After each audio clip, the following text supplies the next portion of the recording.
This is Eric from Packhacker, and today we're taking a look at the Clutch Charger Pro, which I've been testing for the past 2 weeks. If you found this video helpful, make sure you subscribe so we can continue making content like this to help you travel smarter. Let's dive in.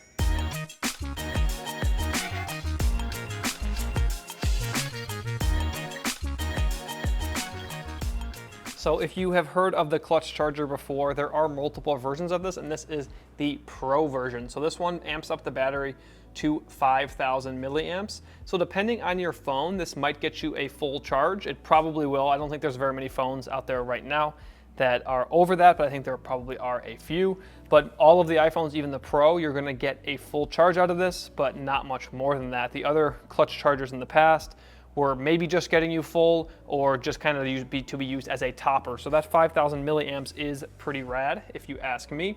This thing is made of metal and plastic. It feels a little bit like just more sturdy in your hand than the other ones, but I think maybe that's just because it is a little bit bigger.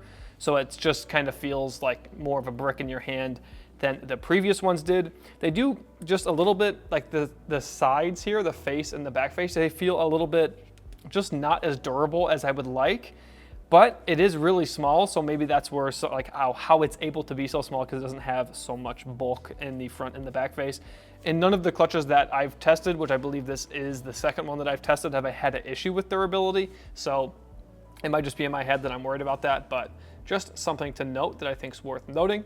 This is just charged with a USB-C, so that is ideal if you're already, traveling with a USB-C cable. But if you've kind of converted and everything is like Lightning, or like if you don't have anything else that charges with a USB-C, if you're all iPhone or something like that, and you're not bringing a computer that needs a different charger, you might have to bring a specific charger just to charge this, and then that wouldn't be ideal. But for pretty much everyone else, this makes sense. And especially if so, this comes with an included cable here, and you can't switch this. So whichever one you go with is the one you get. This is the Lightning model, because pretty much everyone here at Packhacker HQ has an iPhone, but there is a USB-C model as well. So if you have a USB-C phone, this makes a lot of sense, because you have a USB-C charger for your phone when you're at the hotel, and you can use that. You can also charge this with that, and then you can also charge up your phone with the USB-C model. So it's like you just bring a USB-C cable, and then you're pretty much set. Whereas with this, if you have an iPhone, you need to bring your iPhone cable for at the hotel. You need to bring a USB-C cable to charge this, and then you've got this for when you're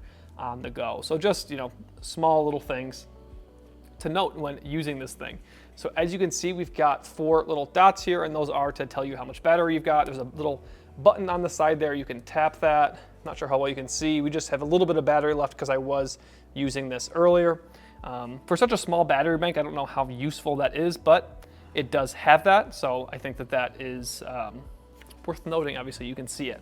So now I have here an iPhone. It says has MagSafe capabilities. So I believe, so this goes on the bottom, so that way you can charge your phone, and then it sticks on like that. So like it's not coming off. If you really shake it, it finally came off there, but it's hanging on pretty good. So if you're using your phone on the go and you're doing stuff, you can have it plugged in and charging, and it's not going to slide off. So the other ones did not have this.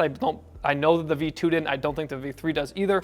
And so you can kind of just use it easily, while you're on the go. You don't have to worry about this sliding around. If you put it in your pocket, you don't have to worry about it like popping off or anything like that. And one more thing I should mention is this comes in black, white, and pink. So if you have a phone case you like, you can match that to your phone case or your phone color. So when it comes to packability, this thing really shines. Obviously, as you can see, it's very, palmable. You can really hang on to it. It fits in your pocket. Even if you have very small pockets, odds are one of your pockets is going to be able to hold this thing. I'm going to just get down to the actual measurements here, so you guys have those. 3.86 inches by 2.64 inches, and then we have 0.32 inches on like the thickness, which is quite a bit thicker than the old models, but still, as you can see, very thin. And just to get the metric out of the way, that's 9.8 centimeters by 6.7 centimeters by 0.8 centimeters. I believe that is the translation there. 3.5 ounces or 99 grams. So this thing still is very lightweight. It is, if you're doing, comparatively speaking, a lot heavier than some of the older models, but this thing is just so light in your hand. You can stick it in your sling, your travel backpack. You can really put it almost anywhere, which is the big perk of it, and it sticks on your phone without protruding from either side or the bottom. So it's just really comfortable to use and comfortable to store as well, but it does have that smaller battery compared to some other battery banks. So I'm gonna do a quick comparison in this one, and I do have the V2 over here, so you can get a bit of a size comparison between the second model and the Pro model. And the V3 is a little bit larger than this, but it's not nearly as thick.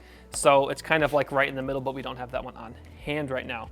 So just starting off, obviously, they're both still very, can fit in the palm of your hand, and they're very light, but obviously it does have that extra width, which does take up more space and a little bit more weight.